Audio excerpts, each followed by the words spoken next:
আছে। কেন কি হলোটা কি? কাকু আমাকে তোমার সাথে কলকাতা নিয়ে যাবে? আমি আর ঘরে থাকতে চাই নাই গো।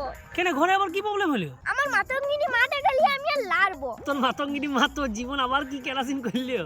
কাকু তুমি আমার একটি উপকার করবে? কি উপকার করতে হবে বল? আমার মাটিকে জাদুঘরে রেখে দিয়েছে কাকু। দূর খেপা, ওটা আবার কোনোদিন হয় রে? ওটা যদি না হবে তাহলে রাষ্ট্রপতিকে দিয়ে একটা পুরস্কার দিয়া করাও। আরে এত সব বলছো, কি হয়েছে কি সেইটা বল। এই তো বললে বলবে বলছো, কিন্তু না বললেও লয়। তা না বললে লয় যখন মা আমার বলো না, এখানে ডিগবাজি দেবো আমি। না তোমাকে আর কষ্ট করতে হবে না।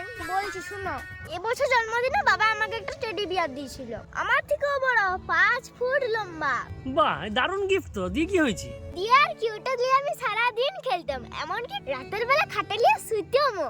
বাহ, এটা তো ভালো জিনিস রে, কিন্তু ইয়ার জন্য তোর মাকে জাদুঘরে রাখবি বলছো, এইসব কেন? আরে টেডি বিয়ারটা নিয়ে খাটে শুতাম তো, তাই মায়ের শোয়ার জায়গা কম পড়তো, শুতে একটু অসুবিধা হতো। ও তা তুই এই লেগে তোর মাকে জাদুঘরে রাখতে চাইছিস? তুই নিজে ঘর থেকে পালিয়ে বলছো কলকাতায় আমার সঙ্গে পালাবি, তো এই জন্য তুই চলে যাও আমাদের ঘরে থাকবি তুই। আরে ওই লেগে লয়, আজকে সকালে উঠে মা যা করেছে কাকু, ওই অসুবিধাতে পালাবো বলছি। কেন কি করেছি? আরে টেডি বিয়ারটার লেগে অসুবিধা হচ্ছিল বলে ওটা ছিঁড়ে তুলা বার করে একটা বালিশ বানিয়ে দিয়েছে কাকু। ଗୋଟେ ଦିନ ମିଶା ଜଗି ଦେଲୁ ନାଇଁ କେଡ଼େ କଥା କରିଦେଲୁ ମୁଇଁ ଗାଁ ଯାଇ କରି ଆସିଲା ବେଲେ କେନ୍ତା ଫସରି ଦେଲୁ ରେ ନନେ ଛି ଛି ଛି